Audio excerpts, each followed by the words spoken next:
difficult. Uh, the one of the most difficult thing when it comes to relationship, even not with God, is obeying. We disobey our parents, we disobey our partner, we disobey our boss, we disobey everyone that we wanted to disobey with, simply because for many reasons. Pwedeng we don't know them much. Pwedeng we choose to obey ourselves, and sometimes we choose to disobey ourselves as well. Hindi ba? Alam mo yung feeling mo na ayaw mong gawin pero you keep on doing it. So I don't know how we are going to explain the disobeying ourselves, but one of the most difficult thing when it comes to relationship with the Lord is waiting on His answers. Mainipin ang tao. Waiting on God is one of the hardest discipline sa buhay ng Kristiyano. Nakakatamad maghintay, nakakainip maghintay. When our prayer seems to be yung ang takal ng sagot ba, unanswered, ang pakiramdam natin, we feel that God is in silent. Parang hindi tayo naririnig ng Panginoon. And that leads us, because of our impatience, because yung alam mo yung mentality natin that we always wanted an instant. Alam mo yun, gusto mo, instant yaman. So, taya ka na taya sa loto. Nagutom ka, instant noodles, instant pancit canton. Di ba? Ang gusto natin, instant. But we take matters in our own hand. Kaya yung prayer natin, sometimes, yung feeling kasi natin that He has forgotten us, na nakalimutan na tayo ng Panginoon, that yung paghihintay natin, that wasting is just a waste of time. Yung paghihintay ba, oy, sayang ang panahon. Di ba? But sa pagtuturo ng Panginoon, sa gaya ng mga previously na pag-aralan natin, we should learn, or God is teaching us trust, patience, and spiritual maturity. Okay? When we wait to God, ang sabi doon, when we are waiting, next slide po ako, according to Isaiah 40, verse 31, ang sabi doon, nilagyan ko po ulit ng note sa baba for those who are taking notes. 40:31, ang sabi doon, but those who hope in the Lord will renew their strength.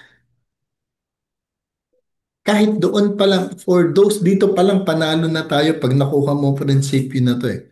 For those who hope, for those who put their hope to the Lord, yung pag ikaw natuto kang magtiwala at maghintay sa timing ng Panginoon, the Lord will renew your strength. They will soar on wings like eagles. They will run and not grow weary. They will walk and not be faint. Ang sabi doon, kasi ang paghihintay, wait with trust. Habang naghihintay ka, ano po, while we are waiting on the Lord, it means trusting in Him. When we don't see results, pag hindi pa natin kagad nakikita ang resulta ng mga ipinalangin natin o yung mga bagay na pinagkatiwala natin sa Panginoon, hindi pwede na nakaupo ka lang na naghihintay. Alam mo kilala niyo si Juan Tamad, yung iniintay bumagsak ang bunga ng bayabas. So wala siyang ginagawa. Humiga lang siya at nakanganga. So, kagaya po ng paghihintay natin sa Panginoon, our waiting for the Lord's answers po sa atin should be active. Paano mo gagawin na active ka habang naghihintay? Well, you were expecting by faith that God is working behind the scene. Halimbawa, you were asking, we are praying for, kilala niyo si Abraham, si Abraham, si Abram. Abraham waited for 25 years for God's of promise kay Isaac. Di ba? Ang haba eh. Diyos ko po, 25 years maghihintay. Okay. Nagko-comment ang anak ko dito ba on how I speak and kung paano. Okay. So, Abraham waited for 25 long years. Diba? Sa pangako ng Panginoon. Ito ang Panginoon ang nangako sa kanya. So, he waited 25 years. Nadapa si Abraham eh. Nainip eh. Diba? Kahit nga the mistake, si Ishmael yung resulta ng pagiging mainipin ni Abraham at ni Sarah. Sarai, ang sabi niya, doon ka na lang sa slave ko kay Hagay. Baka doon gagawin ng Panginoon ang pangako niya sa iyo. But when God promised you something, of course, God will do it through you. Okay? Hindi pwedeng nangako sa iyo ang Panginoon pero sa ibang tao niya gagawin. Sa iyo niya yun gagawin. Ang sabi sa Romans 4, verse 21, this is Paul referring to Abram. Ang sabi niya, pa-next po. Ang sabi sa Romans 4:20, 21, yet he did not waver through unbelief regarding the promise of God, but was strengthened in his faith and gave glory to God, being fully persuaded that God had power to do what he had promised. So, if God had promised to you, kasi sabi pa, hindi ko naman alam ang mga pangako ng Panginoon. It's all in the Bible. That's why it's always encouraged for us to read every day the Word of God. Kasi doon mo pwedeng i-claim, doon mo pwedeng makita ang pangako sa iyo ng Panginoon. Come to think of it. Bigyan natin ng konting panahon ng pagbabasa ng Biblia. Set aside natin lahat. Okay, ganito. Paano mo malalaman na may pangako sa iyo ang Panginoon kung hindi ka nagbabasa ng Bible? Eh doon man nakasulat ang pangako sa iyo ng Panginoon. Diba? How can you claim for strength? How can you claim for healing? How can you claim for a better plan, a better future of the Lord that He had promised in your life kung hindi mo alam ang pangako ng Panginoon? So, paano ka makakapag-claim? Amen. Itong Romans 4:20-21 show na naghintay si Abraham. Daddy boy is drawing on my paper. Sandali ah. Give the boy paper also. Okay. Now, pag tayo, habang naghihintay tayo sa Panginoon, we wait on His promises and His answers with faith, with trust. Naniniwala ka at nagtitiwala kang ibibigay sa iyo ng Panginoon. Diba? Si Abraham showed unwavering faith regarding the promise of God. But he was strengthened kasi faith will strengthen you. And waiting and trusting God will strengthen us habang naghihintay tayo sa Panginoon. Amen. Malinaw po ba? So we need to wait with trust. Wala pang sagot ng Panginoon pero kumikilos tayo at gumagawa tayo na parang nandyan na ang sagot ng Panginoon. Amen. Amen? Okay tayo. Now, let's move forward. Ang sabi doon, while we this is one way of waiting to Lord's answer. Ang isa doon is we wait or we pray or pray continually and honesty. Philippians 4 verse 6 to 7 says, ang sabi dito, do not be anxious about anything, but in every situation, by prayer, every situation. Hindi, ibig sabihin every situation, ano, by prayer and petition. Sabi ko, with thanksgiving, present your request to God. Okay, so iniyahayin mo sa Panginoon lahat. And the peace of God, yun ang maganda, which transcend all understanding, will guard your heart and your mind in Christ Jesus. So while we are waiting, we need to present our request to God. Why? Because the result of presenting everything to God is peace, understanding, di ba? Nakita nyo?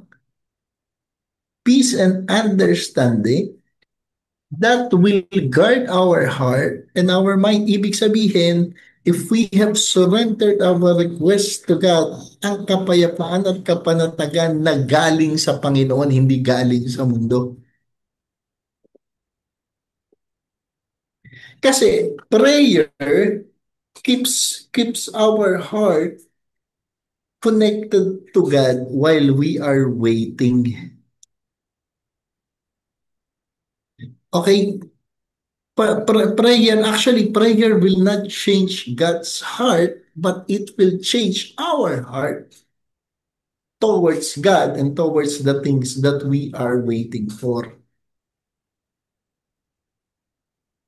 It's not na we are begging to God.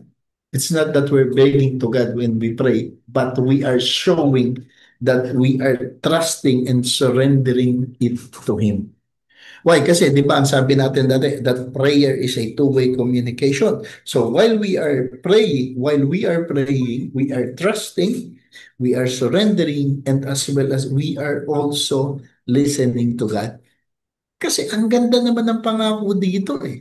When you present to God the things na gusto mong mangyari, it will give you peace and understanding. Ibig sabihin na mas nauunawaan mo ang mga bagay-bagay. Okay? Pa-next slide. Si Hannah, ano po? Si Hannah was praying for a child. Kung kilala niyo si Hannah, siya ang nanay ni Prophet Samuel.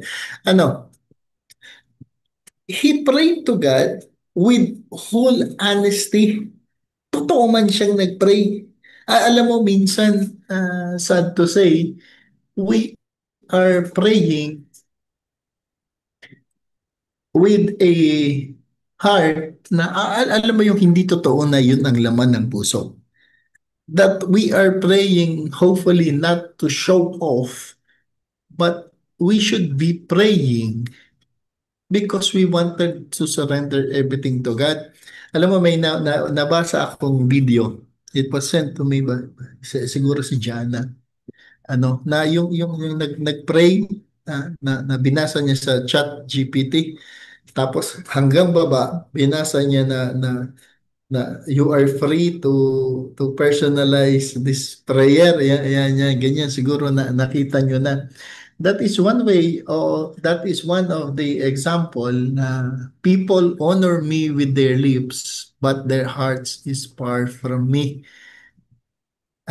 When Hannah prayed, he prayed wholeheartedly. Wala namang problema.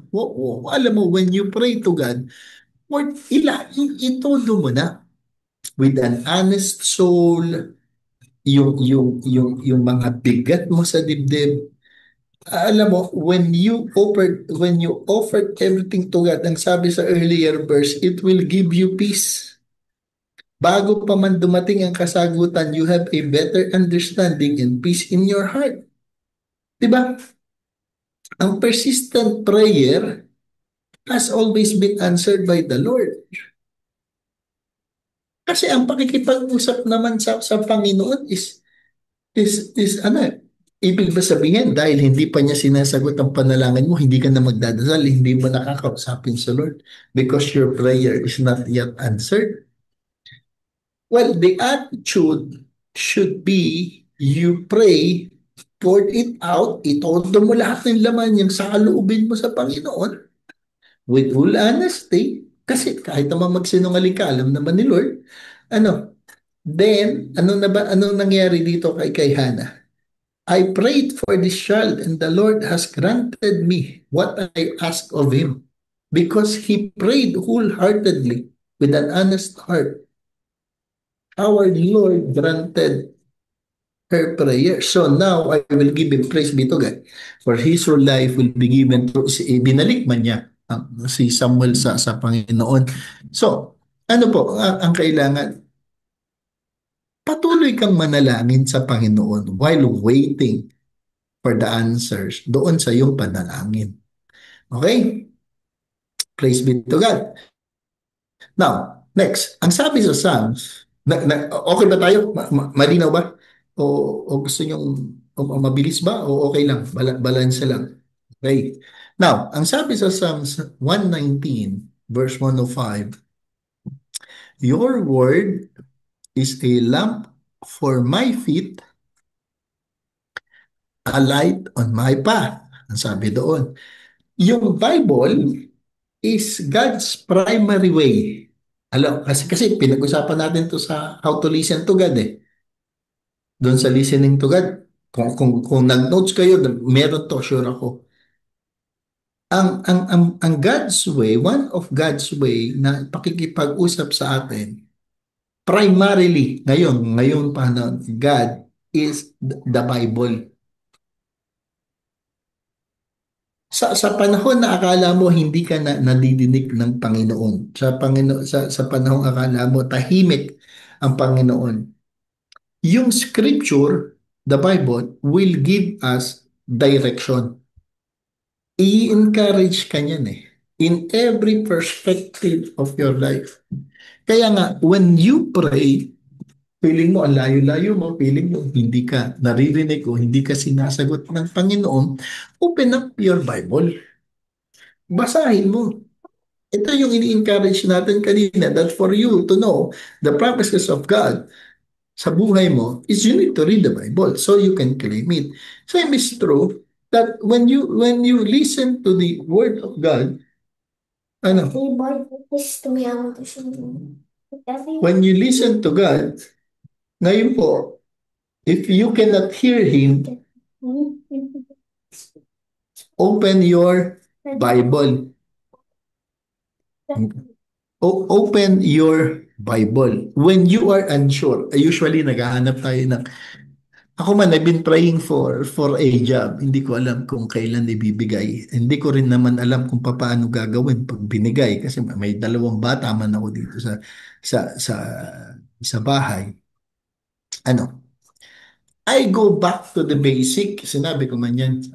Kasi hindi ko alam kung paano ko gagawin. Hindi ko alam kung kailan ibibigay. Hindi ko rin naman alam kung paano ko gagawin ng mga bagay-bagay. So I go back to Matthew 6:33.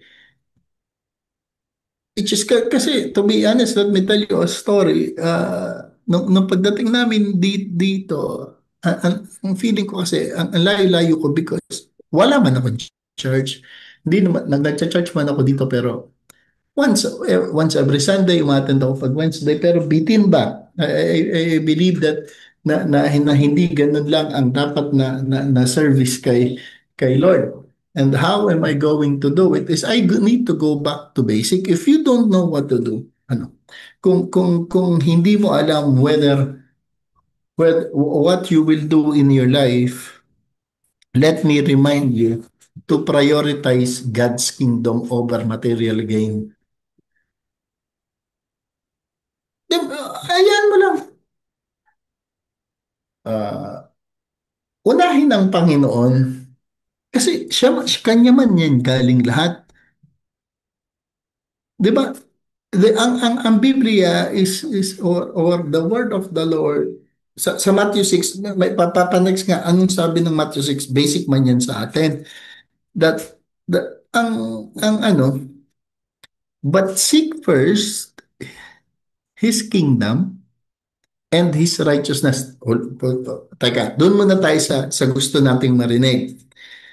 Matthew 6:33, all these things shall be added to you as well. Sa ibang translation nito, and all of these things shall be added unto you.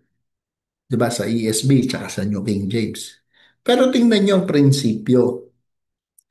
Ang prinsipyo nito, you seek first His kingdom. Pagkatapos natagpuan mo ang kaharian at pinagaharian ka ng Panginoon and His righteousness. Okay? And all of these things will be given to you as well. Lahat ng kailangan mo will be given to you if you seek first the kingdom and His righteousness. Amen? So the Bible, as being the lamp to our feet and the light to our path, parang flashlight yan eh. Parang flashlight lang. Ang ipinapakita lang o parang headlight ng sasakyan, ang makikita mo lang is 10 to 20 feet away from the doon sa sasakyan dahil madilim. Pero ang ano diyan is God or His word while waiting to the Lord's answer. Yung salita ng Panginoon is giving us a step forward. Kasi pag nakikita mo na ang next step, then you will move forward. Alam mo kung bakit minsan takot tayong gawin ng isang bagay? Because hindi natin alam ang pwedeng mangyari. Hindi natin alam kung ano naghihintay doon. Why? Because it is dark. Diba? So, if you feel na hindi mo alam ang gagawin mo, hindi mo alam ang next move mo, hindi mo alam ang next step mo, alam mo, continue leaning or clinging back. Patuloy kang sumandal sa salita at pangako ng Panginoon. So while waiting for a new job, while waiting for a new promotion, while waiting for a partner, while waiting for God's plan in your life, you need to move forward as well you need to move forward kasama ang ilaw ng Panginoon. Okay? Hindi yung ikaw mag-isa ang mag-forward. You need to move forward along with God.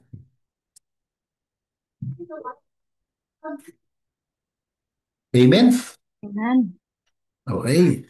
Praise be to God. Now, ano pong sabi? Pa-next po. Psalms 46 verse 10 says, ito, ang hirap din gawin ito. Be still and know that I am God. He says, be still and know that I am God.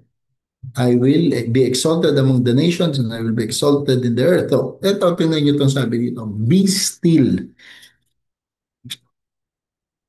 Yung, ano bang Tagalog sa still? Bakal. Ha? Pumirme. Pumirmi. Pumirmi ka dyan. Baka hampasin kita ng tubo ng bakal. Ganito yan. Pumirmi ka dyan. Ay sabi ni Lord, pumirmi ka. Ano? And no, dapat alam mo that I am God. Kumalma ka dyan. Kumalma ka. You know why? Dahil calmness, stillness, invites clarity. Mas nauunawaan mo ang mga bagay-bagay. Ang sabi kanina sa verses, God will give us peace and understanding, di ba? Nakikita niyo yung connection na tinuturo ng Panginoon? Amen. Amen. Di ba? Amen. Siguro, praise God. No, tinan nyo ha. So, stillness, tsaka yung pagiging kalma, it invites clarity. Kasi sometimes, or most of the time, we miss God's word, yung and direction and guidance, hindi natin naririnig. You know why? Kasi aligaga ka. ang gulo mo ba? Masyado kang magasalaw. Diba? Hindi ka sisigawan ni Lord. Tandaan mo yan, hindi ka niya sisigawan. Hindi siya makikipag-usap ng sigawan sa'yo para marinig mo siya. So if you want to while waiting to God's answer, kumalma ka because God will whisper.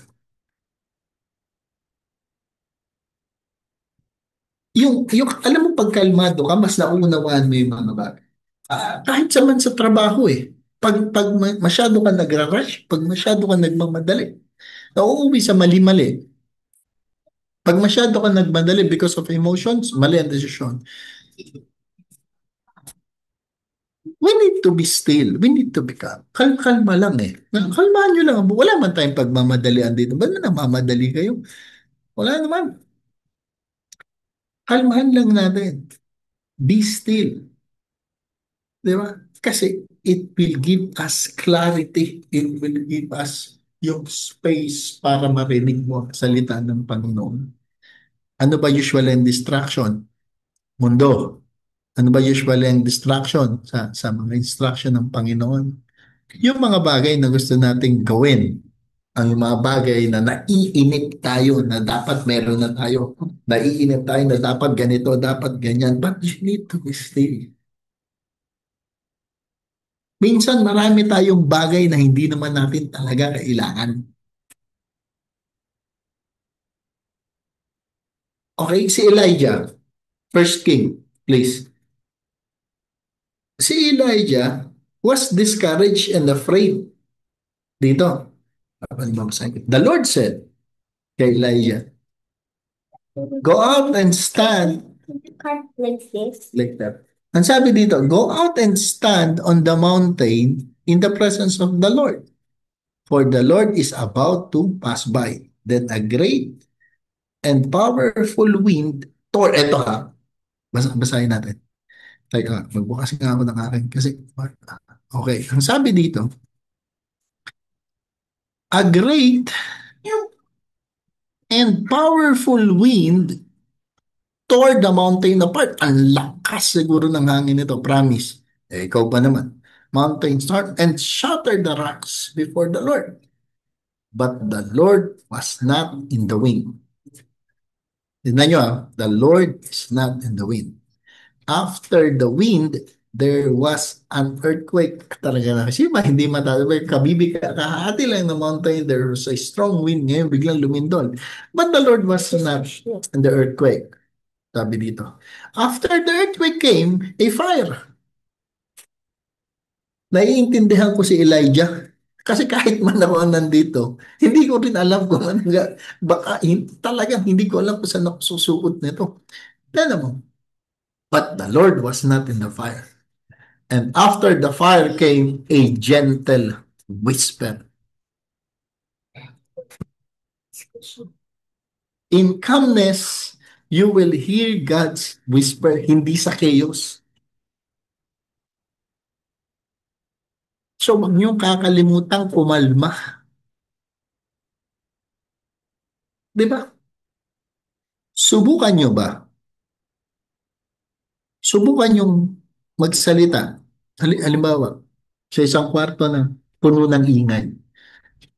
Subukan mong bumulong. Hindi ka naman nila papansinin, hindi ka marinig. So if you want to, because of the things that happening around us, sa mga bagay na nangyayari sa ating paligid, if you want to hear God,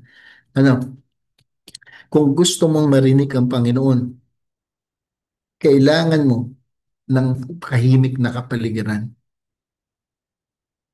Magkulong ka man sa kwarto if you want to talk to God.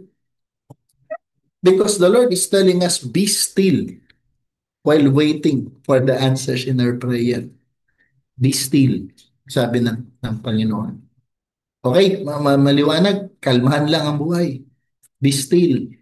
Huwag yung, kailangan ko to, kailangan ko to. Ay, di ba? Hindi mo na lang gagawin mo.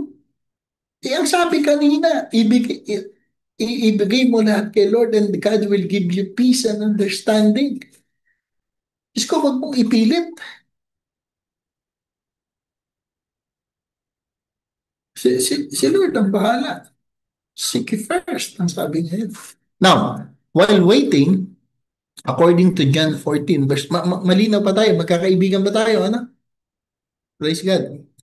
Okay, now, ang sabi sa John 14, verse 23, ano po? Jesus replied, anyone who loves me will obey my teaching. Ito to sa obedience eh. My Father will love them and we will come to them and make our home with them. Anong sabi? Stay faithful. So those who are writing, ano, in what God has already shown you. Actually, parang ito yung ginamit natin last week sa obeying the Lord. Ano? Madalas ang Panginoon, ano po?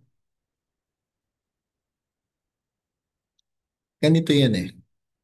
Staying faithful to His previous guidance doon sa una niyang ipinakita at iminulat sa iyo, di ba?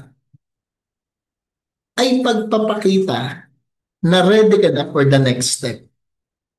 Na ready ka na for the next level. Ulitin ko.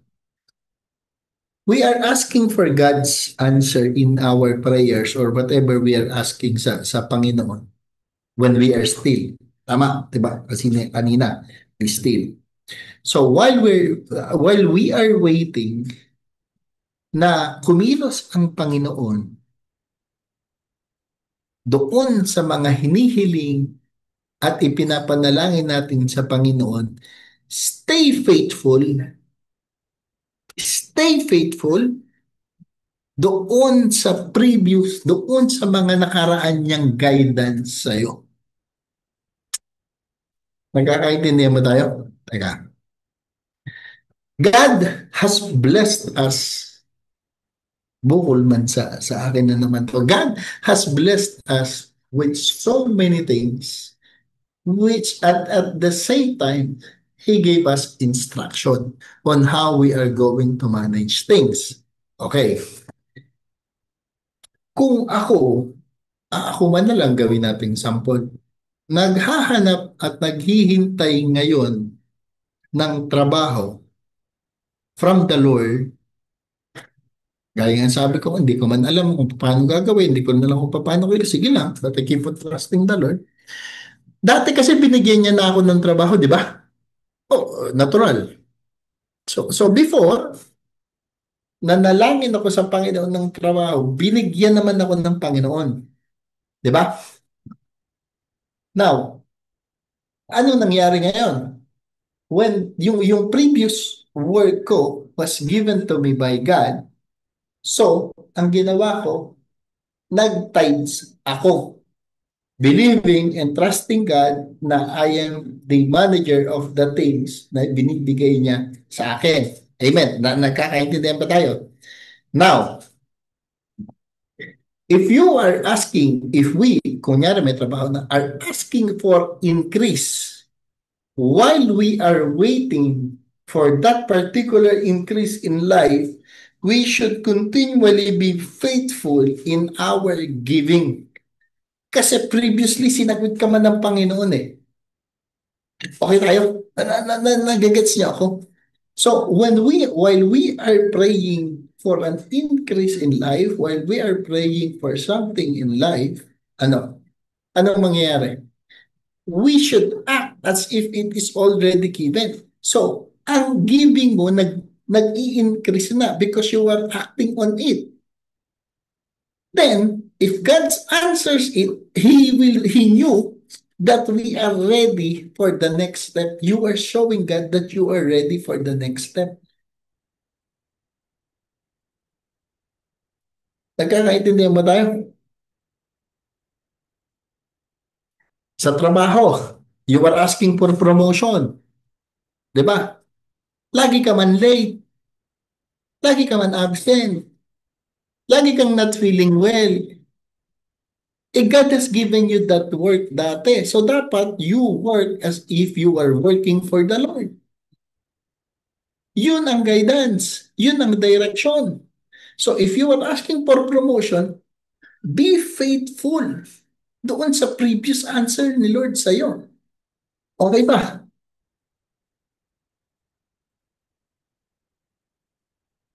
Ang hirap talaga ng ganito. Hindi ko alam kung nagkakaintindihan tayo. Ano. Wala. Okay ba? Amen. Amen, Nagkakaintindihan amen, tayo, Amen amen. ha? po. Yes. Amen. Oo, yan. Amen. Pero iba naman yung may asawa ka na tapos you were praying for another wife. Then you said, ay, faithful naman ako dito sa isa. So I need another one, Lord. Kasi hindi ganun, ha? Lord, faithful man ako dito sa isa. This is your previous answer to my prayer. So I've been faithful. Baka pwedeng isa pa kasi faithful man ako. Iba yon. It is not aligned to the will of God. Okay. So, stay faithful. Ano po? Stay faithful in what God has already shown us. Sa mga ipinakita na ng Panginoon. Okay tayo? Amen, amen tayo, ha? Okay. Amen. Ecclesiastes. Sabi ni Haring Solomon. 3:11. Sabi niya, He has made everything beautiful in its time. Ganda.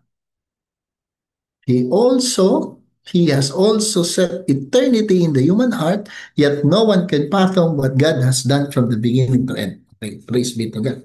Tingnan nyo. He has made everything beautiful in its time. Accept God's perfect timing. God is never late. Amen. He is never early. He is always in perfect timing. Kasi waiting on God's answer will teaching us or teaches us patience,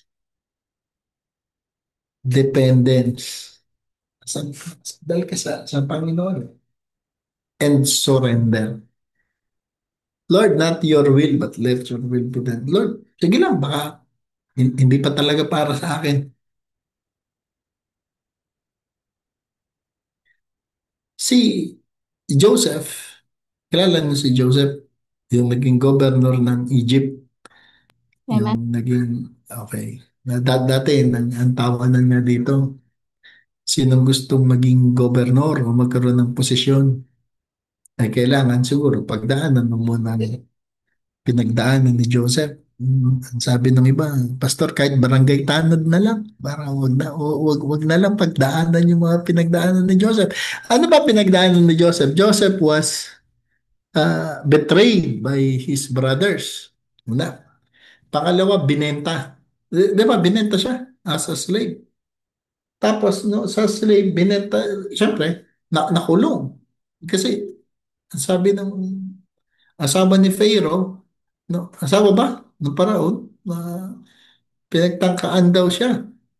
So, nakulong. Hindi Pharaoh. One of the, hindi pa Potiphar. yung Pharaoh. Si Si Potiphar Potiphar, po. si Potiphar. Oh. Sabi ng asawa ni Potiphar, pinagtangkaan siya ni Joseph. Sunod, nakulong siya ulit. Tapos, for so many years, nakulong siya doon kahit may tinulungan siyang butler. Diba? O sabihin mo kay Pharaoh, ako nag-interpret ng dreams. Pag nakalaya ka, o ikaw, mamamatay ka, kawawa. Diba? For so many years, na ano siya, nakulong. Pero ano nangyari doon? His patience allowed God's timing to align perfectly. Kasi ina-align man yan lahat ni Lord. Anong nangyari? Because of God's perfect timing. Naging governor ng Egypt si Pharaoh. Nagkaroon ng kapatawaran sa kanyang buong pamilya. May promotion.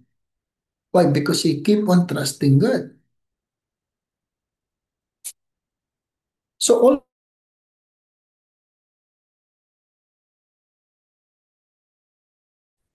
Sinend ko po sa sa chat natin. Ay, Po? sige Yung po. question.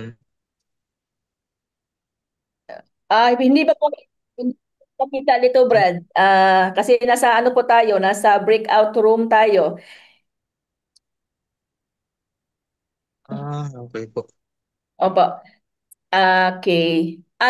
Sige po. Sino na po yung ready na ano alam yung ano yung katanungan? Kasi ang katanungan, Si Emma, nag-WhatsApp ako sa'yo para po masend niyo sa akin. okay po, send ko na ngayon. Si Sweng, Yes po. yung tanong po natin is ito po yung question natin. Sino pong yan, send ko na. Maliit po Salamat po. kasi area of Ang my...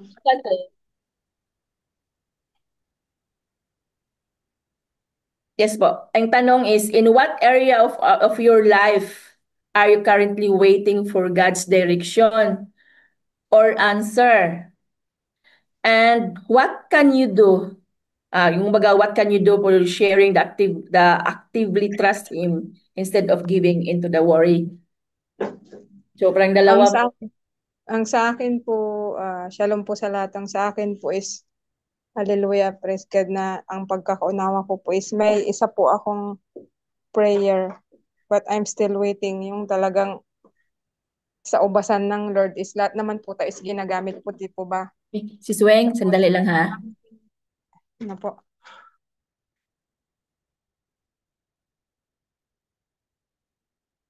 Ay, wala pong walang sound.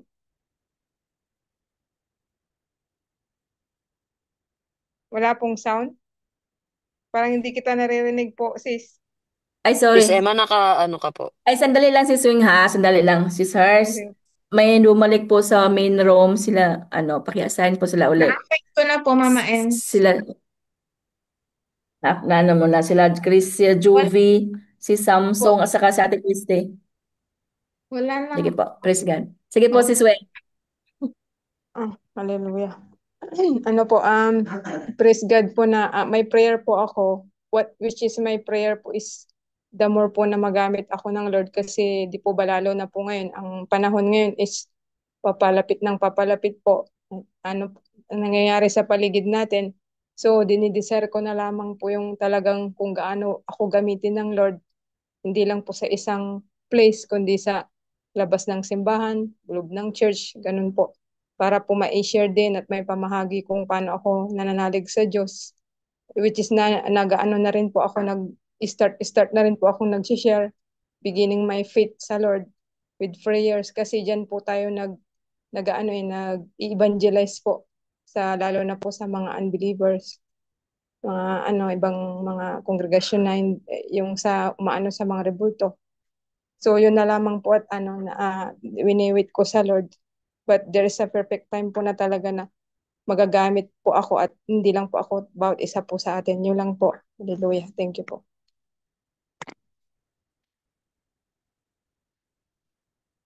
Stocking po. Is yung, Wala. Hindi na po gumagalaw. Nag-stuck po. Na-stuck siya yata.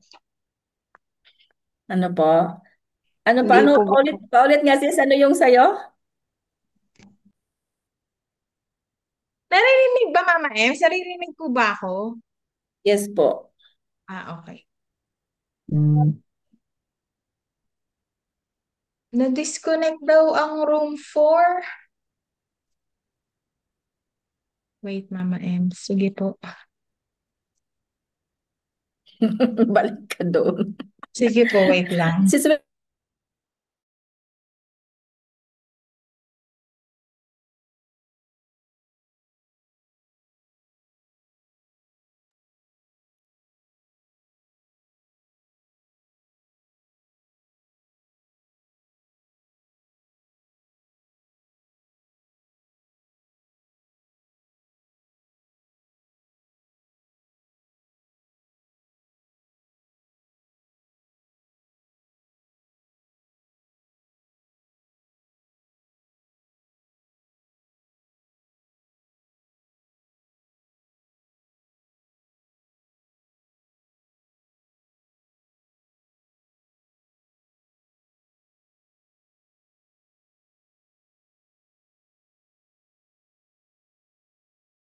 si ganito, nagsishare ako dun sa trabaho at sa mga friends sa labas kung paano ako manalig sa Diyos, ganun po.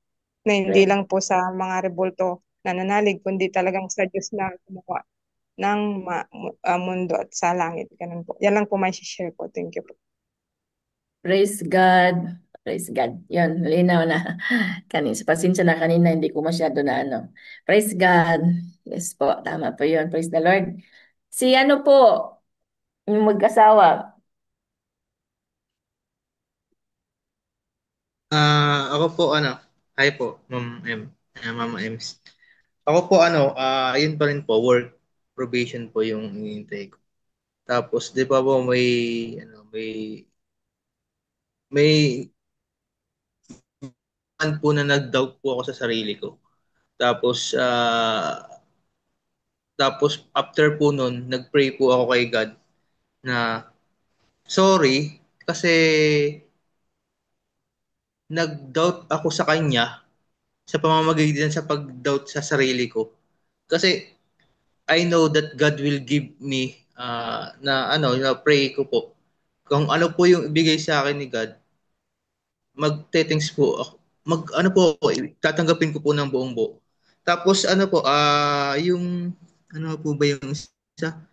Yun nga po, ang gagawin ko po mag-pray po talaga kay God at wag makalimot sa kanya, mag-trust po talaga sa kanya ng 100%. Yun lang po. Amen. Amen. Praise God.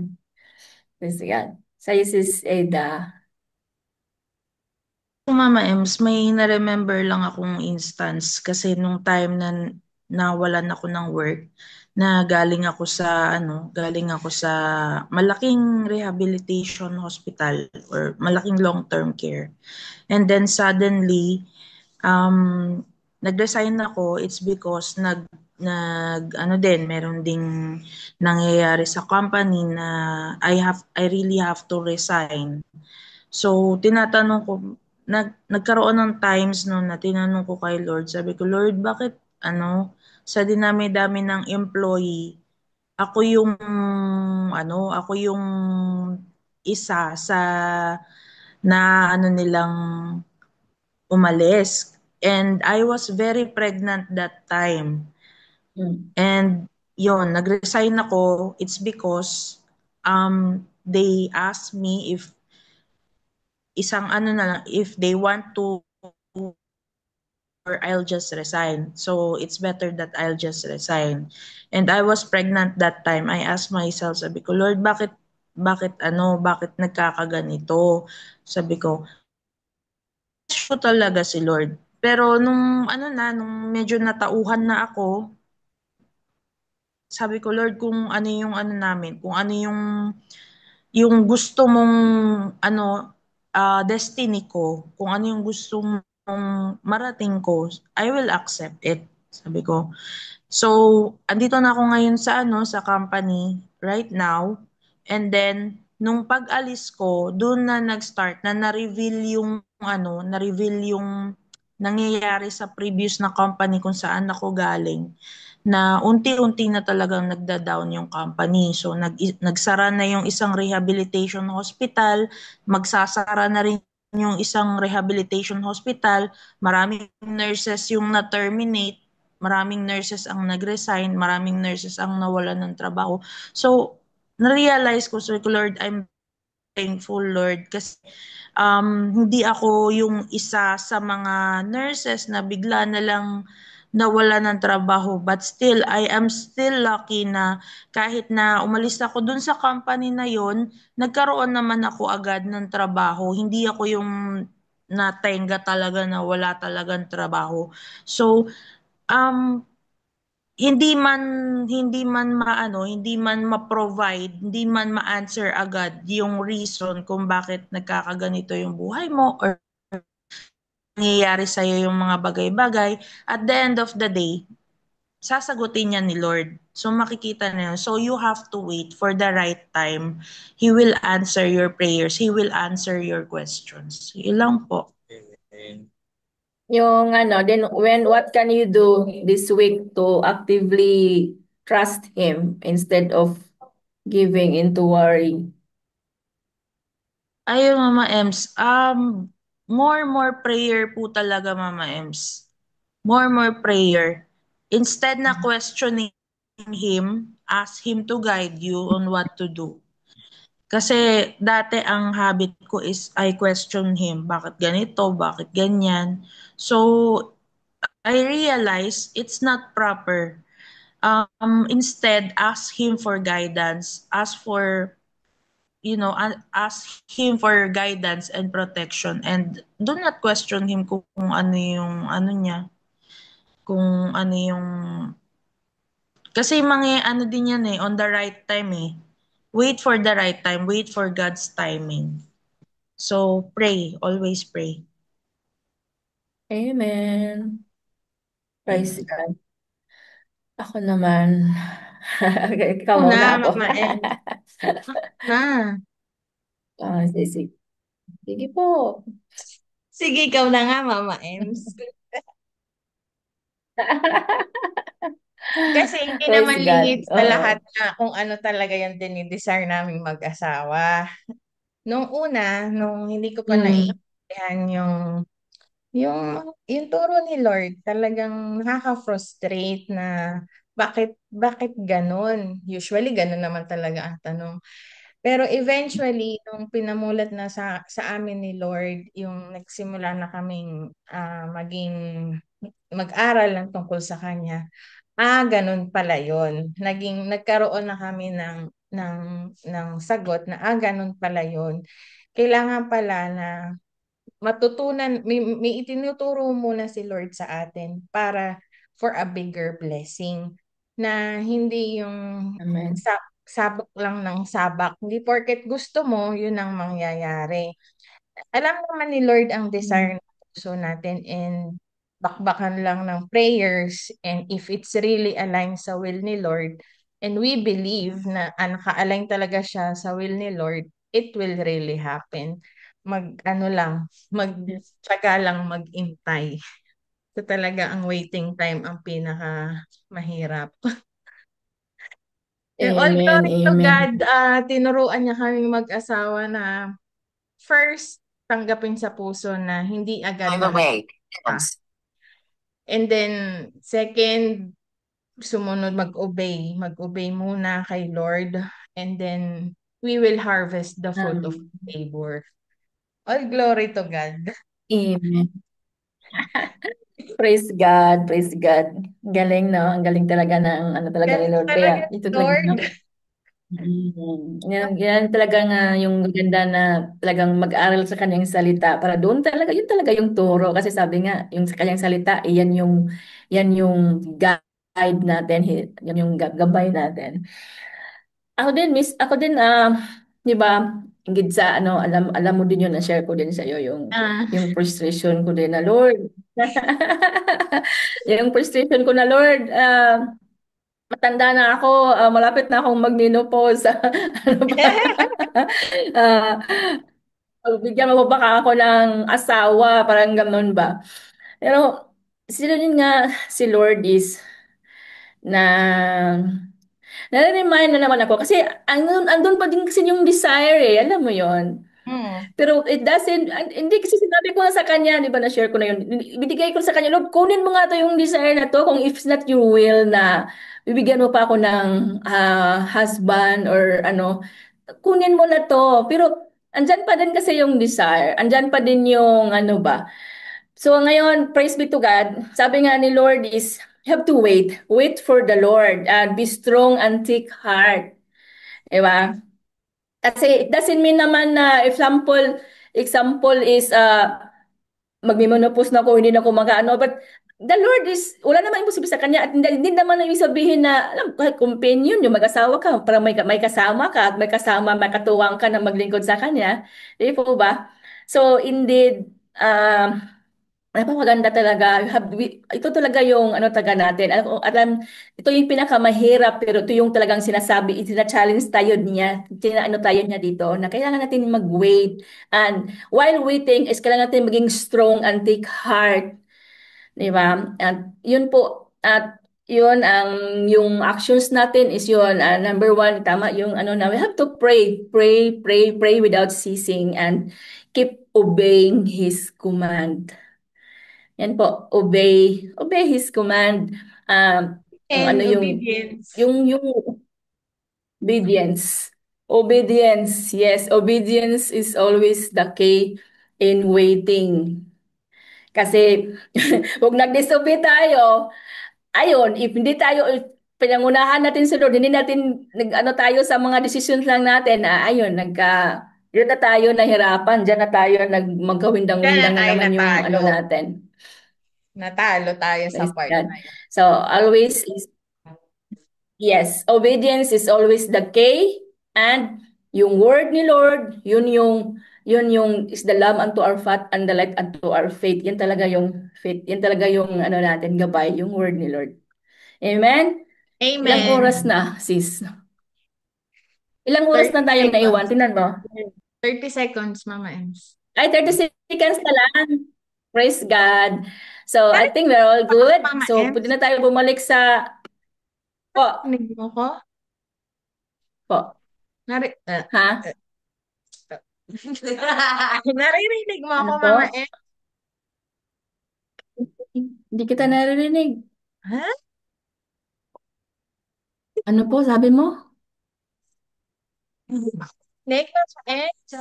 Balik na tayo. Let's go back to the, ano na.